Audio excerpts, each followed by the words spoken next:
क्योंकि रामायण में एक पात्र था बाली। रामायण में एक पात्र था बाली, वो था इतना शक्तिशाली कि कोई भी जब उसके पास आता था उसका आधा बल बाली में चला जाता था।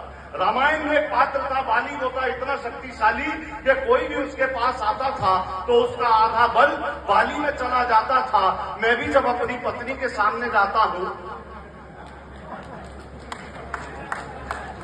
बहुत घबराता हूं, मेरा दिल थरथराता है, मेरा भी आधा बल न जाने कहां चला जाता है। तब मुझे ध्यान आता है कहीं ऐसा तो नहीं कलयुग में बाली ने घरवाली का रूप धर लिया। फिर मुझे ध्यान आता है कहीं ऐसा तो नहीं कि कलयुग में बाली ने घरवाली का रूप धर लिया हो और ये अवतार मेरे ही घर दिया हो। फिर ध्यान आता है कि पत्नी कभी भी पति का बल नहीं हरती, बल्कि हर विपरीत परिस्थिति में उसे बल देती है। नारी पूरे परिवार की समस्याओं का हल देती है, पूरे परिवार की।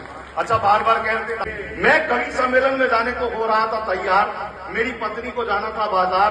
सकुचाती शर्माती मुझसे बोली, मुझे छोड़ दोगे क्या? सकुचाती शर्माती मुझसे बोली, मुझे छोड़ दोगे क्या? मैंने कहा मैं तो कब से तैयार बैठा हूं।